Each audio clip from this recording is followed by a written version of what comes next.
a great question, and something that I have to reflect on now and then, and I get asked that periodically as well, and I never have the same answer necessarily, not or kind of a fully comprehensive one, but it really was a professional focus at the start, and it still is.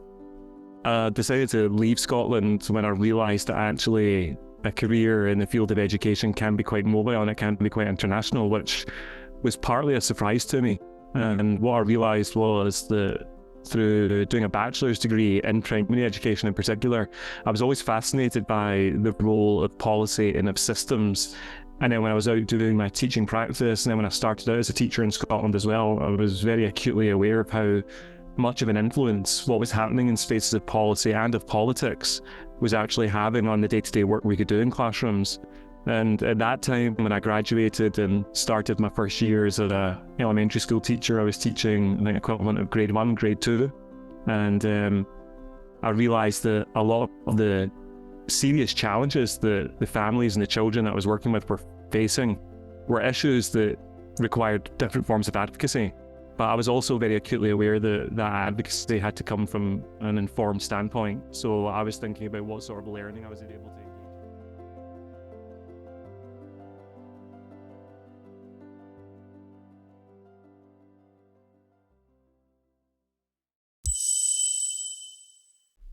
Hey everybody, this is Devin Rankin with Profound Gentlemen, and you're here with EdUp Accelerated Excellence. Now is the time to earn your degree with Western Governors University.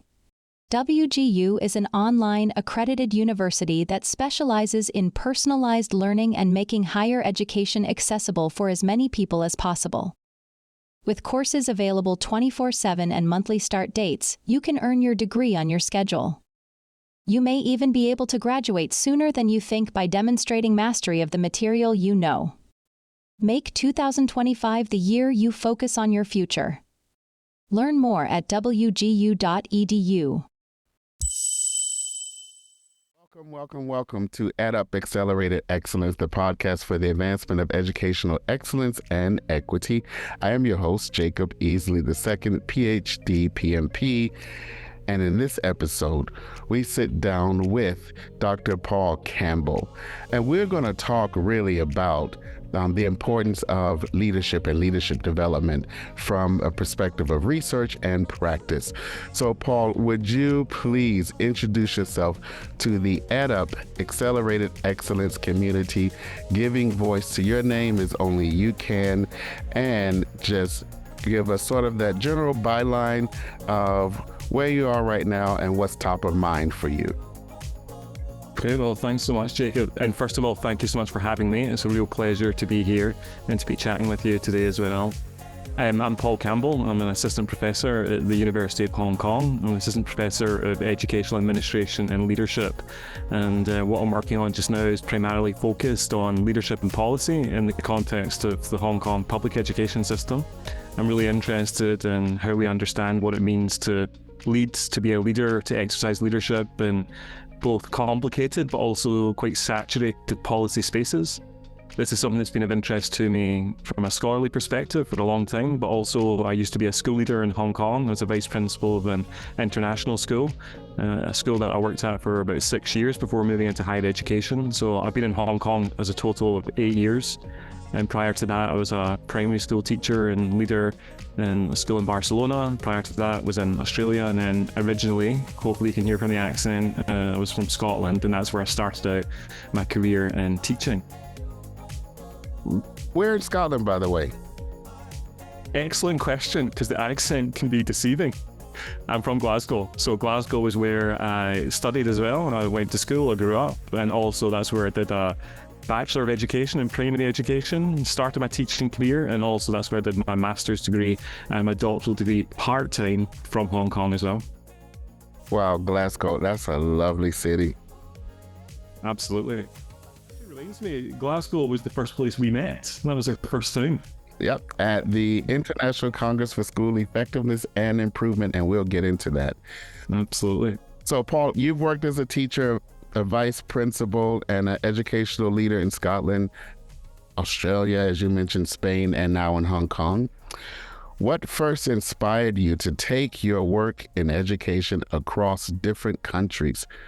And how have you navigated and adapted to such diverse educational and cultural contexts? So what was the impetus for this trek, and how have you navigated things?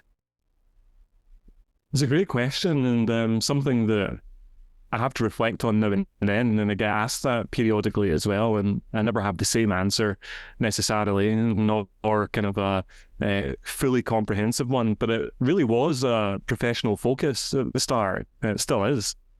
I decided to leave Scotland when I realised that actually a career in the field of education can be quite mobile and it can be quite international, which was partly a surprise to me. And what I realised was that through doing a bachelor's degree in primary education in particular, I was always fascinated by the role of policy and of systems. And then when I was out doing my teaching practice, and then when I started out as a teacher in Scotland as well, I was very acutely aware of how much of an influence what was happening in spaces of policy and of politics was actually having on the day-to-day work we could do in classrooms. And at that time, when I graduated and started my first years as an elementary school teacher, I was teaching the equivalent of grade 1, grade 2. And I realised that a lot of the serious challenges that the families and the children that I was working with were facing were issues that required different forms of advocacy.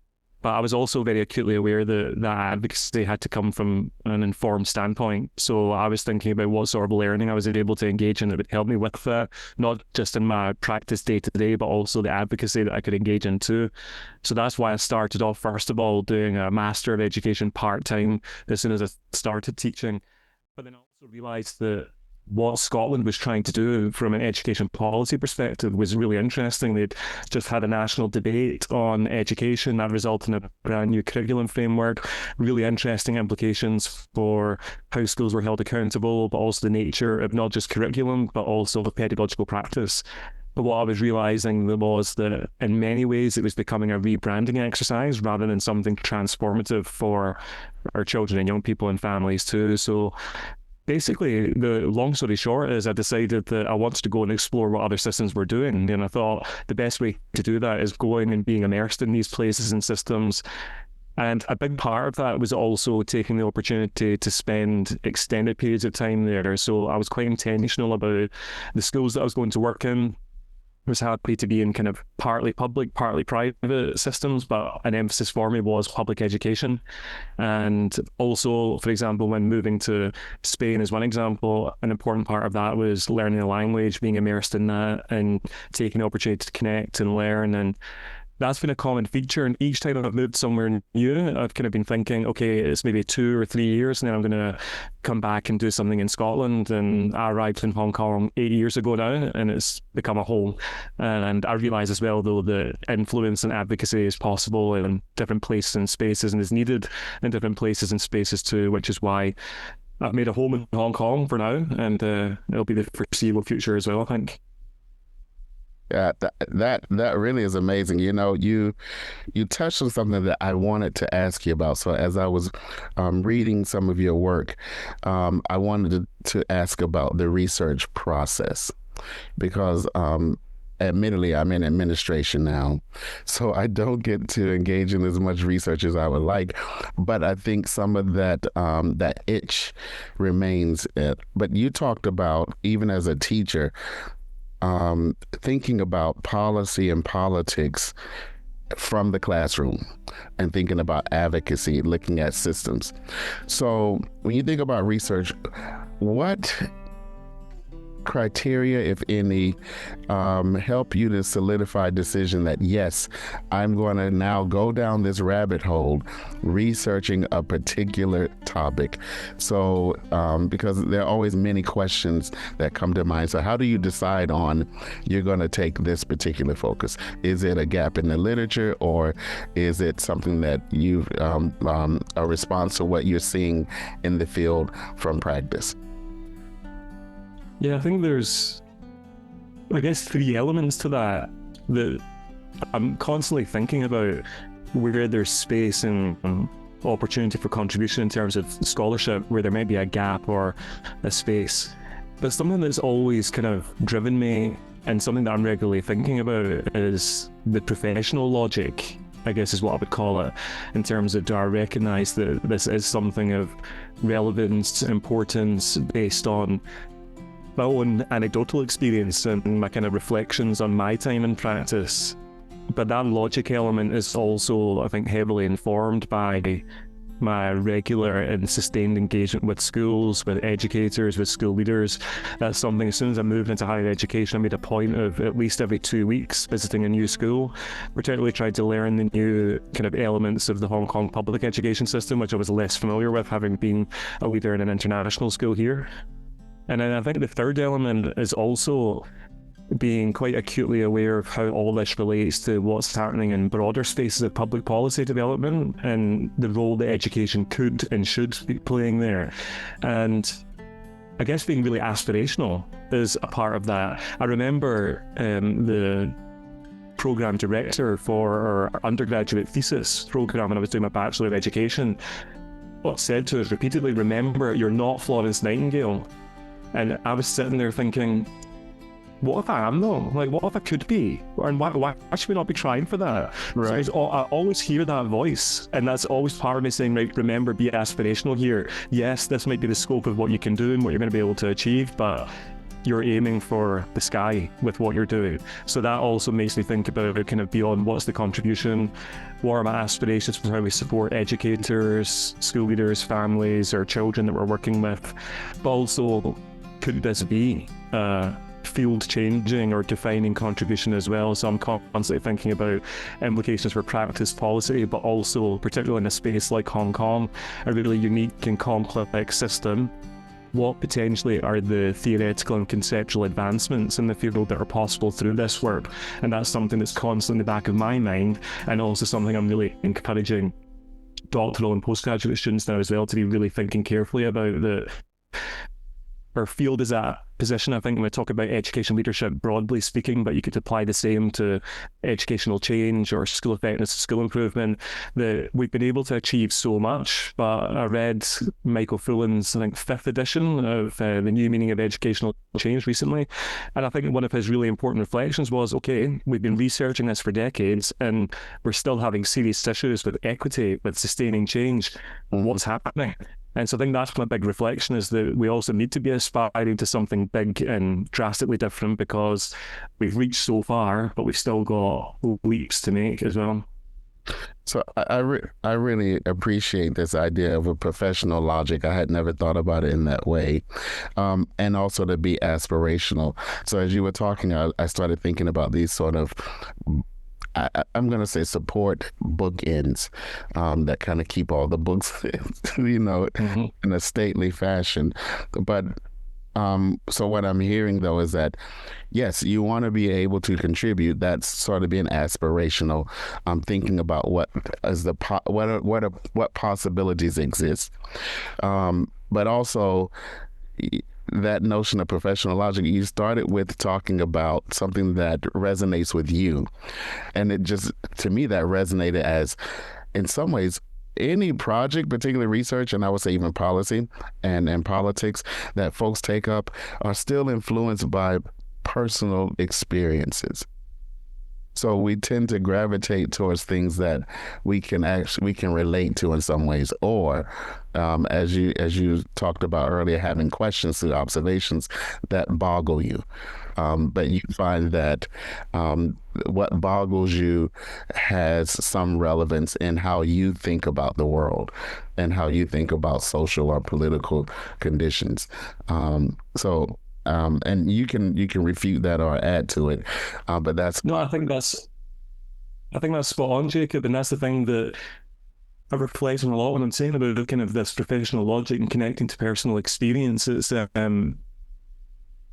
I find it important to kind of articulate that it's not necessarily about just what I think is important or something directly I've experienced, but I'm reflecting often on things. And I think back that very first year in teaching, there was many experiences in that first year where in some ways I feel still quite, I want to use the word traumatized by some of the experiences I had in terms of the serious injustices that the children I was working with were facing, but also then realizing the consequences for their families, and also how that actually still sustains over time. There's certain children I've worked with in that year whose names have stuck in my head, and periodically, knowing they'll have graduated high school now, that I'm Googling to check on them, because there's certain things that make me nervous thinking about what we might be expecting, etc. But it's these experiences I think are really important, and the key point that I always come back to is what that helped me recognize was the fact that our scholarship and the advocacy that's possible with rigorous scholarship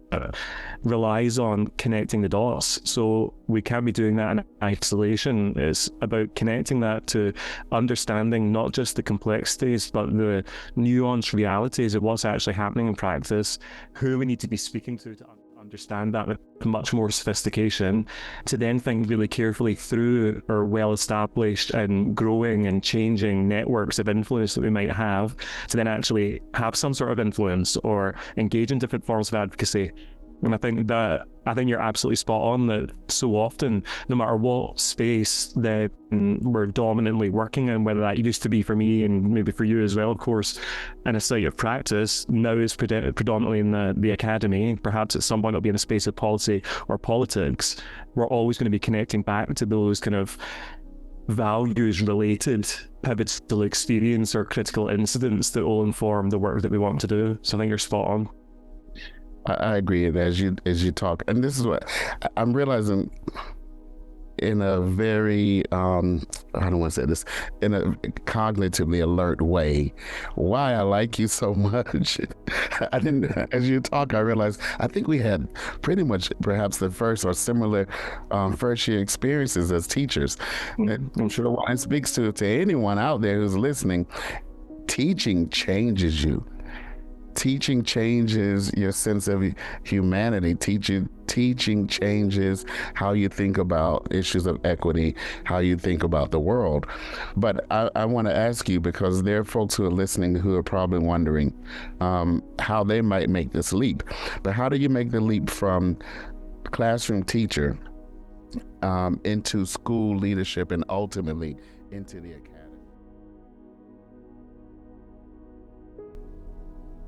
It's great questions, and the challenge that still kind of exists today for me is the joy that comes with working with children, and that's why I miss the buzz. I think nothing beats, and well, secondary school teachers might argue with me on this, but I think nothing beats the buzz of a primary or an elementary school, and that's something that has been a kind of common feature of the joy that's come from being an educator right from when was applying into a teacher education program. I think that what I realised very quickly, and this was not in my first year of teaching, it was in my first year, particularly the school that I was in for my first teaching practice in year one of the B.Ed program. It was a 4-year program, so you spent time doing a teaching practice or practicum each year for each stage of the primary school, and it also included time in an early childhood setting as well. And I was very acutely aware of how important leaders were, and leaders at all levels. And as someone who was able to just spend a lot of time observing, I could see the influence they had. Number one, I was getting a lot of experience early on seeing their role in supporting the pastoral care of students and engagement with families, and then how they were supporting teachers with that. Then got more of an understanding of how they were supporting bigger things like curriculum development across the school and decision making on policy, etc. And I was also acutely aware of the kind of bigger role that particularly senior leaders were having and supporting teachers, professional learning, their growth, and also the fact that they were the ones that were able to have this collaboration with various agencies that were supporting children and families. So I was always very aware of what a privilege that was and how complicated it was, but how significant a role that really is.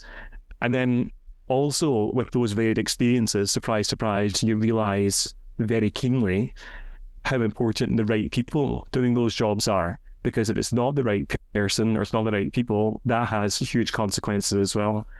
So the challenge that I was contending with was, I guess, two things. One, the joy that I got out from being in the classroom. Number two, an expectation from many people that you do your time in the classroom and before you move into leadership. And while no one could actually quantify that for me, it felt like this pressure that, no, you're too young or this is not the right time.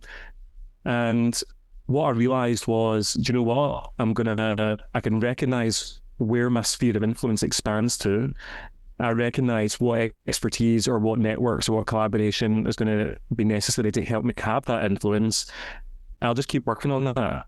And gradually, as my experience grew, as I was continuing to learn and engaging with different people and building different networks within the school, beyond the school, locally, internationally, that's what was then helping to realize that when opportunities did come up, when it might be a good moment in time to kind of take advantage of those opportunities. And the thing that I say regularly, when I moved into school leadership, the first leadership role that I applied for, I got it, great. So I was a team leader for a team of 10, and that was great. That was on an acting basis though. When I went for the permanent role, I didn't get it, and spent a year back out of that leadership role, and then applied for a whole school assistant principal role and got it, which was great. And then as I was wanting to move into a vice principal role, I had to deal with 2 rejections before in the third try finally getting the role as well. So it's not necessarily been smooth or straightforward. It took an emotional toll, and it was a lot of learning as well to realize, okay, there is elements of readiness that have to be considered too. And I think one of the big challenges as well was then realizing that when you were moving into a larger senior leadership role, I think my first couple of months as a vice principal, it was a team of, I think there was about 110 staff, and we had 900 students as well. It was a big school, a big challenge, a really tight-knit leadership team, which was great. But trying to make sense of, what is this role? What does it mean to be a leader? What does it mean to exercise leadership here? And how people's perceptions, expectations, and what I'm actually able to do from a human perspective, how that connects or how it diverges as well, and being okay with that. So there's a lot of learning at that point too. And I think ultimately they were some of the best years of my career so far. And it's one of my favorite jobs I've had, apart from teaching kindergarten, because nothing beats getting to the end of a year and realizing, oh my goodness, these kids can read and write, and I can't quite pinpoint how I've managed that, but they're doing it. That was one of my favorite roles. And I think then ultimately it goes back to why I started studying, why I wanted to move overseas, was this appreciation of the fact that there's so many elements of our system that are really exciting, that work really well, that serve our children and families really well. But there's too many elements of these systems that don't. And I wanted to explore different spheres of influence and realize that what is possible through being in the academy was something that interested me, which excited me.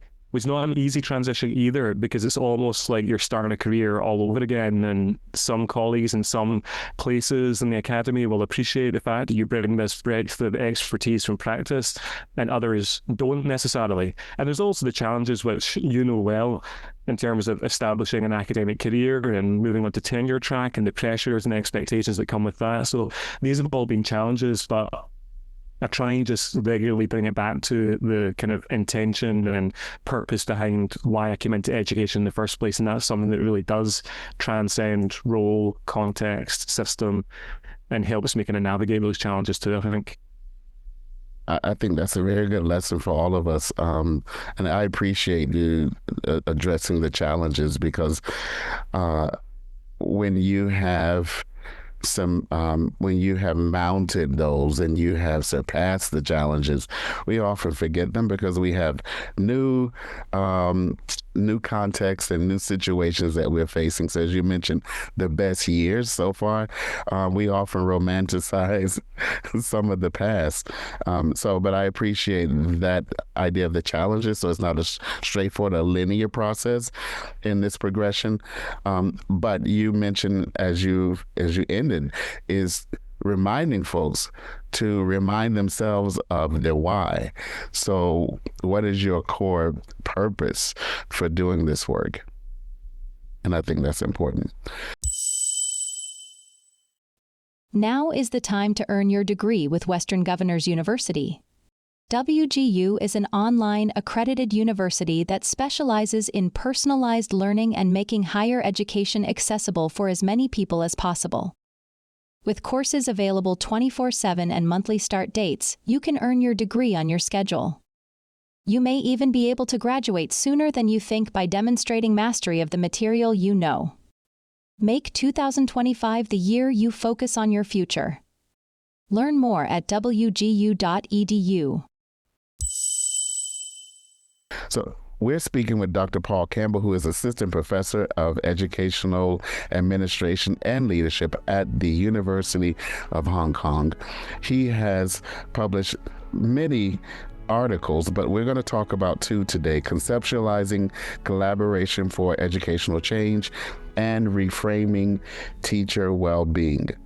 So, Paul, when you think about these two articles, how do they inform your vision for educational excellence and equity? And then we'll get into the meat of each one of them. I think that it starts off with a real appreciation for the fact that so much of what we're trying to achieve in terms of excellence and equity is contingent on the quality of leadership within and across the system. So whether it's at school level, whether it's at the middle tier, whether it's at a federal or national level as well, the quality of leadership is what's kind of guiding not just our goals and our intentions, but the decision-making possibilities that come with these positions of leadership have huge consequences for what's possible to achieve and the extent to which it actually reflects what communities need, the challenges they're facing, and what's preventing them from reaching these important goals. And alongside that, of course, is the hugely influential role of policy. Policy not only frames and guides action, leadership, decision-making, and the work of educators and the experience of children and families, it also, I think, serves a really important and sometimes under-examined role in almost guiding or setting the discursive parameters about how we understand what is excellence, what is equity, what is the role of teachers, educators more broadly, school leaders, and also setting the discursive parameters of the nature of the problem and what our repertoire of solutions are.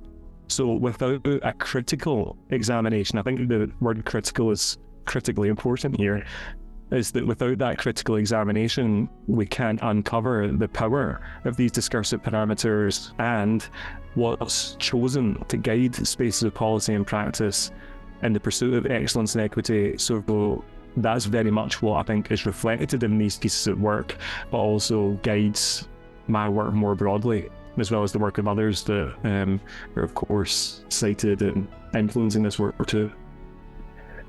And both articles draw from data from different contexts. So again, a level of appreciation. I appreciate this idea of what defines excellence and what defines equity. Because in many ways, we like to generalize and say there's a global, but context does matter. So I think context will shape how we define and think about excellence. And you talk about those parameters and sort of how we go about researching or understanding how to achieve the goals we might have for excellence or equity. So in your article, Conceptualizing Collaboration for Educational Change, you talk about how primary school teachers in Scotland express varied understandings of collaboration, just as we just led in with this idea of what is the definition for excellence and equity. How do you think that lack of a shared definition affects collaborative efforts themselves? And how might we lean into that, these differences, to actually enhance the practice of collaboration? It's a great question, and I think that I often will start talking about this work by highlighting that I'm not necessarily advocating for the need for absolute definitional agreement here on concepts related to collaboration, equity, excellence, leadership, etc., but just an acknowledgement that there can be common conceptual characteristics that we can identify that help offer a bit of coherence from policy to practice to leadership decision making that should be considered. And what I realised through this work, if it is reported on in this paper, started with a critical policy analysis that was trying to trace the genesis of this emphasis on collaboration as being I described it in my doctoral thesis as the ubiquitous panacea to challenges that we face in education systems. So to understand, well, how did this notion of collaboration come to dominate how we talk about achieving equity, excellence, and improvement in systems? How is it being mobilized in terms of definitional or conceptual characteristics? how did that relate then to the different forms or mechanisms that were actually then appearing within systems at different levels? And then ultimately, how were school leaders, how were head teachers actually perceiving this, and what practical implications were resulting from it? And ultimately what I realised was that it was reflective of a shift in the scholarship. So we think of the pivotal work of the likes of Andy Hargreaves and Amanda Datnow looking at professional collaboration. That's then also reflected in how organisations like the OECD, UNESCO, the World Bank were then developing their education policy advisory frameworks and their direct engagement with systems in terms of advising them on what was going to be helpful for systems to be planning for to achieve excellence and equity. And so in Scotland, that took the form of regional improvement collaboratives, a huge shift in governance arrangements in the Scottish system, with the sole intention of enabling much broader forms of collaboration in the pursuit of excellence and equity explicitly. But what the challenge was there was, and what this resulted from both the policy analysis and the empirical work with head teachers in Scotland, the conclusions in that paper was the fact that while we saw these big shifts in governance arrangements and an explicit emphasis on collaboration in the pursuit of change, ultimately the power to initiate different forms of collaboration that reflected individual school and community needs. The power to do that actually rested with fewer people as a result of this shift in governance arrangements. So head teachers were reporting that there were still huge barriers to engaging in collaboration that was actually going to meet the needs of their school and their community. They were having to be quite creative in terms of getting around union working time agreements and kind of going beyond the mandated forms of collaboration that existed in the regional improvement collaboratives to try and devise something that was actually meaningful and reflective of what they were trying to achieve in their school and how it responded to the diverse needs of the educators that were actually engaging in this type of collaboration. And what I think was quite interesting as a result of this was, I guess, two things. One of the head teachers actually reflected, and this is in the paper, she reflected after kind of going through the process of the interview, which I think is also makes an interesting point about the value reciprocally for engaging in research, was that she was reflecting then. She says, do you know what, now that I've said all this, I'm not even sure that is collaboration, because we're just getting into a room, we're sitting around a table, I say what I'm doing at my school, this head teacher says what they're doing at their school, and then we leave it again. Is that even collaboration? And I'm sitting there gleefully thinking, great, like this is a really interesting point, but that level of reflection and the almost active theorizing of that principle in that interview was really powerful. But what it highlighted for me was also the fact that you can have a systemic emphasis, you can devise the governance and leadership arrangements to enable different forms of collaboration, but you don't have clarity on not just, I don't mean solely what we mean by collaboration, but how that then relates to what we mean in terms of goals of equity and excellence. In Scotland, it was very, and to some degree, it's still narrowly focused on narrow measures of attainment. And while that is an important marker and indicator, what I'm constantly advocating for, and I'm by no means the first person, I think of Michael Apple's work from the early 2000s, I'm advocating for the fact that this is going to take a much broader and much more connected approach to public policy making, which is what these head teachers are able to articulate as well. And that's what some of the forms of collaboration they were talking about being the most meaningful was actually when they were engaging with different agencies that were supporting children and families as well.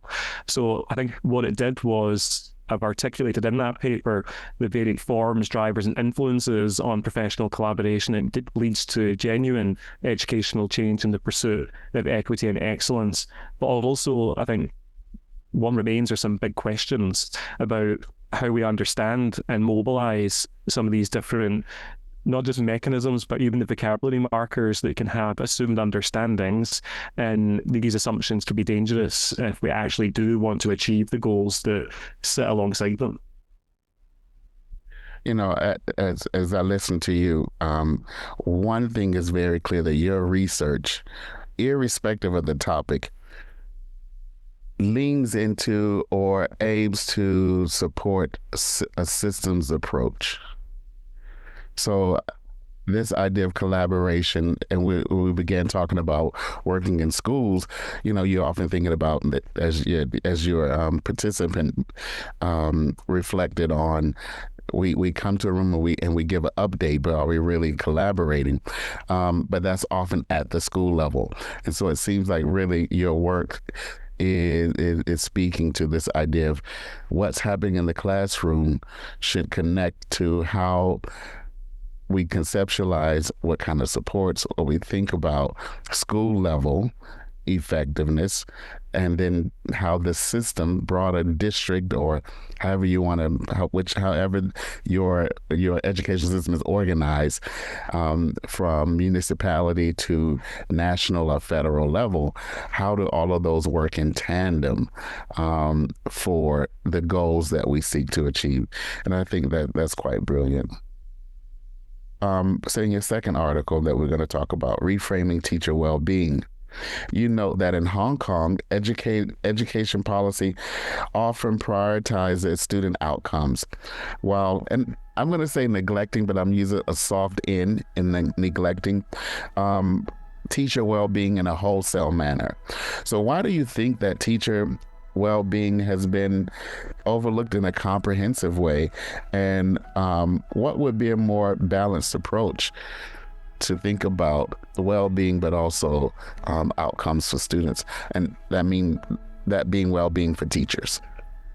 Well, I think that this work is, first of all, very connected to the earlier work and has been influenced by the work on collaboration, because much of what kind of drove that work was a reflection of the fact that collaboration was such a strong feature of professional practice in education and each of the systems that I was working in, but frequently there was big challenges and it never really met the intention. But a big element of that was the social, the relational dimension of collaboration that nurtured a sense of professional satisfaction, but also supported teachers' well-being as well. And what I realised when I started examining this in the Hong Kong public education system was the fact that the challenges and even the successes around different forms of collaboration at a school level, but also at a broader system level, was contingent on individual leaders or kind of individual success stories in smaller groups of schools. But also it was hugely influenced by really significant challenges that schools were facing in terms of there's a high accountability and high kind of emphasis on hierarchy in the school system as well, but lots of creativity and innovation as well. But I think with that, particularly the high accountability element of this system leads to a very strong bureaucratic culture and a huge pressures that are on not just teachers, but this actually translates into huge pressure for students as well. And my big concern was the fact that particularly since the COVID-19 pandemic, the percentage of students with suicidal ideation or actually committing suicide is something that's increased by, I think it was roughly about 30% since 2019. And this was a huge challenge and something that the Hong Kong government and the Education Bureau and the Bureau for Health were very keenly aware of, and were able to develop policy mechanisms to respond to this and make sure there were supports in place. Unfortunately, a recent deep dive by the South China Morning Post seemed to indicate that actually progress has not been made still, and actually the challenge is intensifying, particularly for our younger students as well, which is something that's really concerning, and is also connected to issues of well-being, of satisfaction generally across the territory or across Hong Kong as a special administrative region of the People's Republic of China. And what I was interested in was to try and understand to a greater degree what policies and systems and mechanisms have been put in place to try and support our young people. The implications, of course, then for teachers and leaders, but then actually that then led into much more kind of a specific focus then also on how do we understand not just the supports for teacher well-being, but what's actually influencing that, and how do we respond to it? And I think that what we talk about in terms of the perhaps lack of focus or the kind of missed opportunity to really address teacher well-being in an intentional and systematic way is because much more time and attention has been placed on other things. I think that in Hong Kong, they've gone through a period of intense change socially, culturally as well, since 2020. I talk about this often. Political scientists across higher education institutions in Hong Kong talk about it as a period of kind of repoliticization, nationalization, and identity hybridization as well. And this has consequences for our curriculum, for what schools are navigating, and of course then policy and curriculum decisions. So that's been a big focus, and so has been kind of trying to raise attainment. There's a falling birth rate in Hong Kong, so school survival is a big deal. But ultimately, what I'm doing there is kind of setting a scene for the fact that there is a really saturated policy environment, and with that means that things get missed. And I think that while there's been, well, two things that I highlighted in the paper, one being this intention that the policy decisions and the resource allocations or program development focused on supporting the well-being of children and young people was intended to have just kind of a consequential or accidental positive impact on teachers and leaders as well. When there has been a bit more recognition, particularly if the analysis of the Legislative Council questions that were asked to Legislative Council members, which is Hong Kong's equivalent to, or the decision-making of the legislative body in the territory. What was interesting there was that in the past 2-3 years, there has been more recognition of how important it is to be developing specific policy responses to support teacher well-being. But my short answer, even though this has been quite a long one, the short end to it, I think captures the challenge that we still face, is that they're very much remedial in focus and don't actually address the drivers or influences of challenges to teachers' well-being, which actually result from bureaucratic demand, expansion of roles, but also policy decisions, particularly around class sizing, school closure, falling school roles, etc., that add a sense of precarity to the work of school leaders and of teachers that is very difficult to quantify. But teachers and leaders are now more actively talking about the huge impact that has on their self, their sense of professional self, their personal self, the work that they do. They're talking about this to researchers. They're engage in different forms of advocacy now through the media as well. There's been some interesting reports from the head of Hong Kong Principals Associations talking about these kind of big challenges in the space of policy, the consequences having for decisions they're able to make in their schools, and just the general work that they're doing. So we're getting these narratives, we're getting these insights. The big challenge is going to be to what extent we're able to robustly and sustainably respond to these challenges. Also, in an environment where there's a massive fiscal consolidation program facing the education sector. And when I say fiscal consolidation program, in short, it means a $62.4 billion reduction in education spending over the next coming years. So that also has huge consequences. Right. Yeah. So to be fair, in that piece, you do center this work around policy. So I think that's important. But when I read the article, I had to go back and look at our standards for school leaders here in the U.S., the PSELs, or Professional Standards for Educational Leaders. And I specifically wanted to hone in on any mention of well-being, particularly for teachers. So I'm happy to report that, yes, there is an indicator under one of the standards that does address well-being, albeit, as you as you clearly articulate in the article, most of the focus is on the well-being for students, which is rightfully appropriate. Absolutely. I think in this idea of systems work that you are unearthing, while the pursuit is to ensure that we have excellence and equity for students, folks have to work within these systems.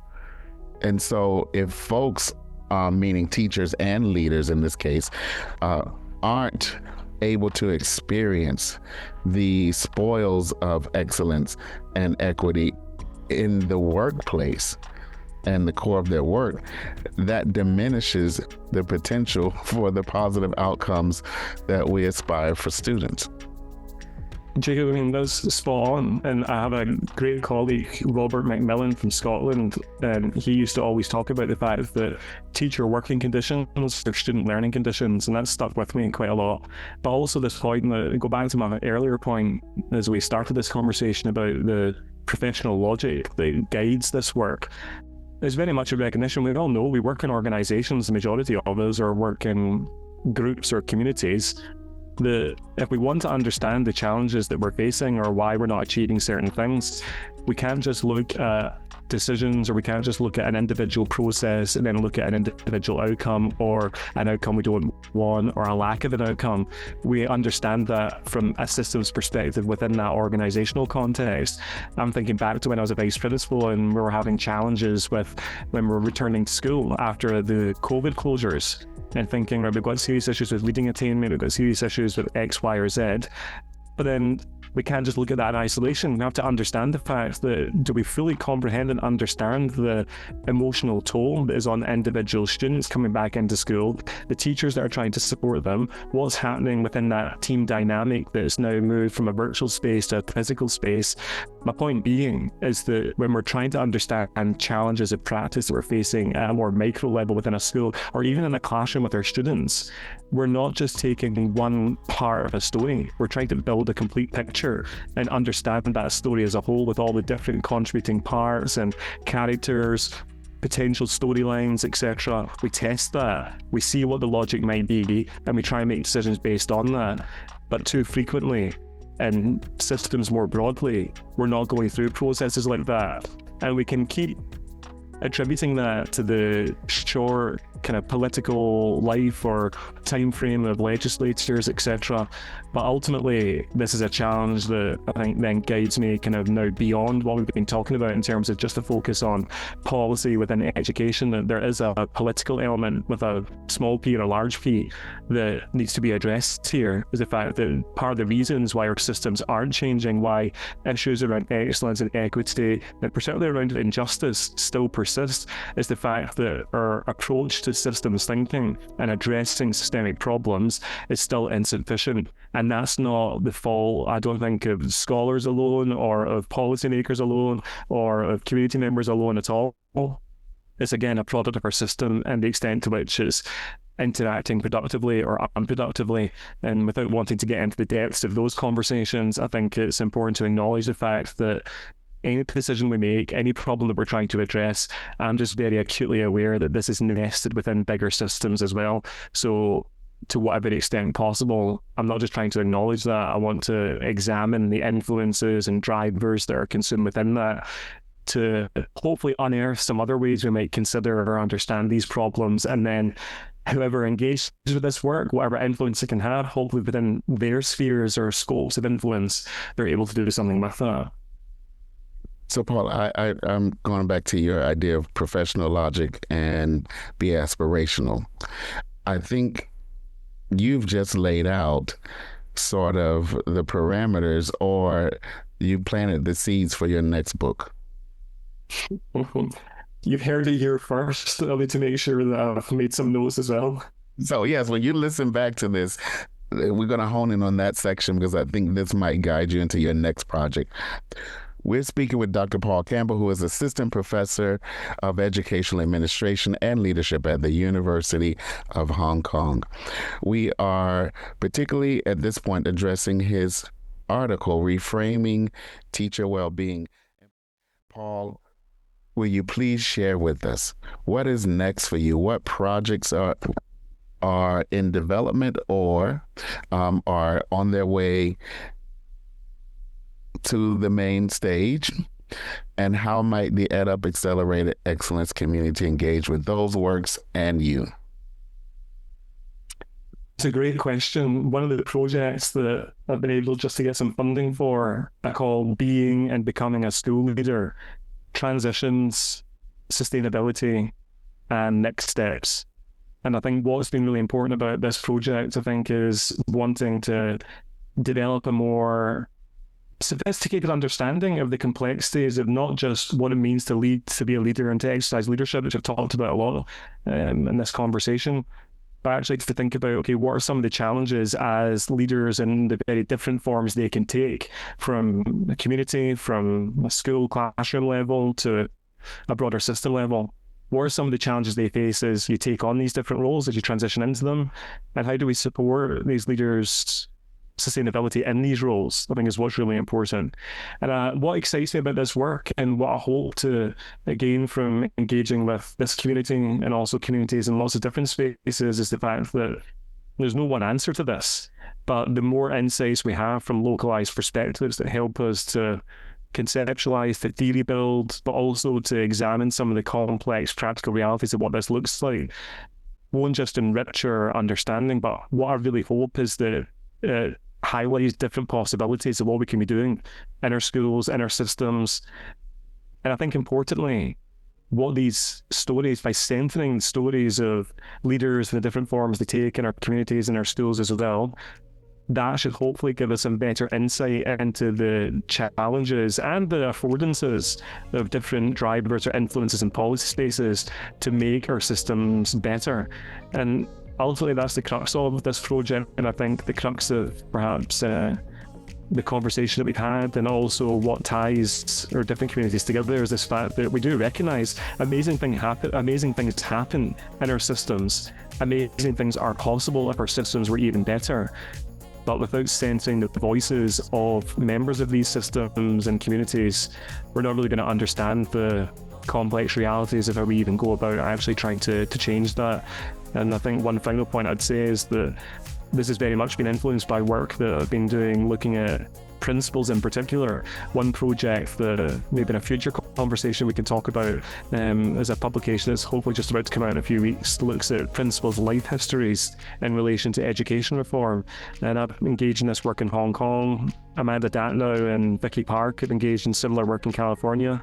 And what's been really interesting from that is by using a life history methodology and narrative approach to this, hearing these stories about principles, high points, low points, turning points in their career, positive, negative, reform experiences they've had. There's really unique insights that we get from these important members of communities about what's actually working, what isn't, what's possible, and new ways of kind of piecing these different parts of the puzzle together. And that's what led to this question about, well, how about we engage with others that will eventually perhaps reach a principalship, or who are working with principals and communities in different ways, to hear how their life histories, their stories, their narratives could enrich how we understand systems better as well. So I'm grateful for this conversation to help think through that even more, and I know that engaging with the community here as well will help enrich the possibilities of that work as well. And how might the community connect with you? We're going to put your information in the show notes, but I think it's good to voice means of connection. Well, please, I'm active very much so on different forms of social media, mostly on LinkedIn. You can find me on Instagram as well at pcampbelledu, and also on Blue Sky, it's pcampbell91, and that's where I'm often connecting with people, learning about each other's work and sharing some of the work that I'm up to as well. So it'd be great to stay connected with members of the community. So Paul, thank you for this opportunity and this time to learn with and from you here at EdUp Accelerated Excellence. Thanks so much.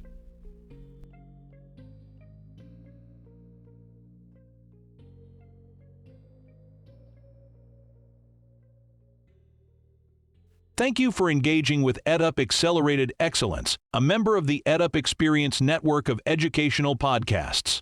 You can find this and other episodes on Spotify, iHeartRadio, Apple Radio, YouTube, and other outlets where you listen to your favorite podcasts. If you like this episode, don't forget to follow us and share within your network. To leave a comment or suggest a guest, contact us online at edupxe.com. A special thanks to our research assistant, Emma Worthington, a PhD student of Fordham University's School Psychology program. And we want to hear from you if you have feedback on this or other episodes, or would like to nominate a guest. Contact us online at edupxe.com. That's edupxe.com.